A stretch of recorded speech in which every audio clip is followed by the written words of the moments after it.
एक गांव में दो भाई रहते थे। बड़ा भाई बहुत अमीर था और छोटा भाई बहुत गरीब। बड़े भाई के घर में सभी प्रकार की सुविधाएं और धन दौलत सब थी, परंतु छोटे भाई के पास खाने के लिए चावल तक नहीं था। बड़े भाई का जीवन बहुत ही सुंदर तरीके से गुजर रहा था, परंतु छोटा भाई बहुत ही दुख कष्ट सहकर अपना गुजारा कर रहा था। दीपावली का त्यौहार आया। बड़ा भाई अपने परिवार के साथ खुशियां मना रहा था, तो दूसरी तरफ छोटे भाई के घर में खाने तक को कुछ नहीं था। छोटे भाई के बच्चे भूखे मारे रो रहे थे। अपने बच्चों को रोना देखकर छोटे भाई को सहन नहीं हुआ और वह अपने बड़े भाई के घर कुछ अनाज मांगने के लिए चला गया ताकि उसके बच्चों को भोजन मिल सके। वहाँ उसने अपने बड़े भाई से कुछ अनाज मांगा, परंतु उसने छोटे भाई का अपमान करके उसे वापस भेज दिया। छोटा भाई बहुत निराश हुआ। छोटा भाई बहुत निराश होकर रोते रोते अपने घर को लौट रहा था। तभी उसको रास्ते में एक बूढ़े व्यक्ति ने रोका, जिसके सामने एक लकड़ियों का गट्ठर पड़ा हुआ था।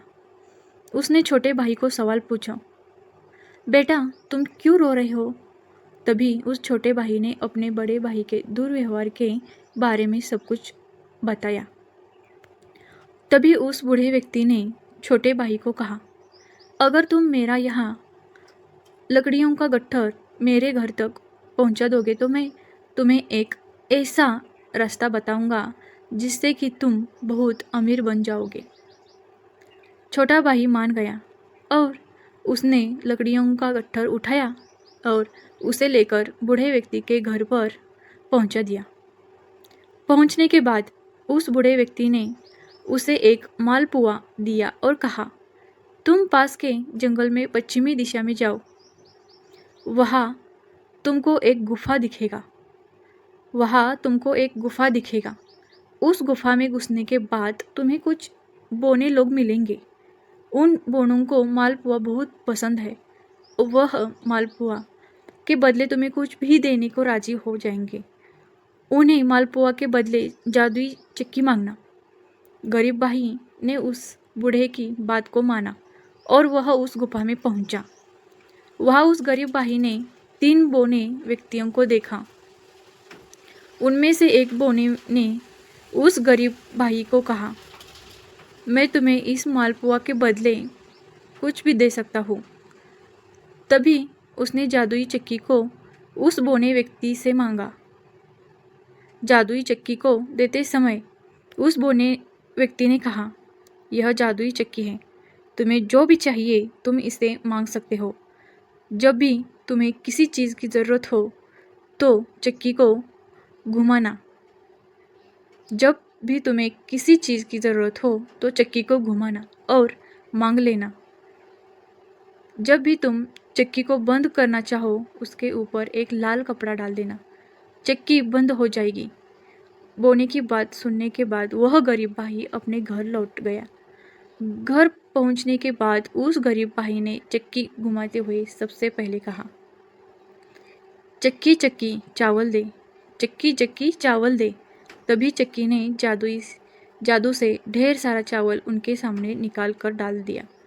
उसके बाद उसने चक्की से दाल निकाला। गरीब भाई के परिवार ने उस दिन पेट भर कर खाना खाया और सब सो गए।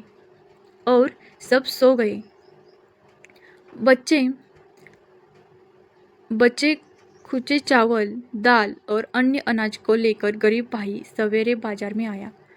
बाजार में अच्छे मूल्य में उसने उन अनाजों को बेच दिया। चक्की की मदद से वह हर दिन कुछ ना कुछ अनाज बनाता और बाजार बेचने जाया करता था। धीरे धीरे वह अपने बड़े भाई से भी ज़्यादा अमीर बन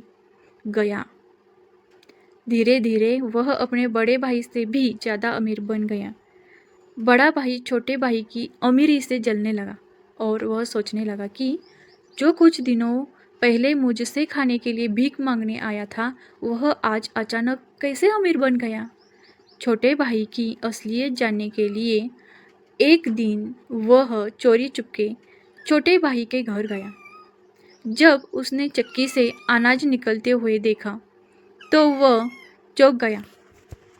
और दूसरे दिन जब छोटे भाई के घर पर कोई नहीं था तो उसने चक्की को चुरा लिया और वह अपने परिवार के साथ नाव में बैठकर एक दूसरे राज्य की ओर निकल पड़ा। बड़े भाई की पत्नी बहुत चिंतित थी कि आखिर इस साधारण से चक्की में ऐसा क्या है कि मेरा पति पूरा घर बार छोड़कर इस चक्की को लेकर दूसरे देश जाने की सोच रहा है। नाव पर ही पत्नी ने उस चक्की के विषय में पूछा तो उसके पति ने चक्की के विषय में सब कुछ बताया और चक्की को उसी समय घुमाकर आदेश दिया, चक्की चक्की चावल बना। बस फिर क्या था, चक्की चावल बनाने लगा। चावल इतना ज़्यादा हो गया कि नाव पानी में डूब गया और बड़ा भाई और उसका परिवार सब पानी में डूबकर मर गए। बड़े भाई को चक्की शुरू करना तो देखा था परंतु उसे बंद करने का तरीका नहीं पता। यही उसके अंत का कारण बना।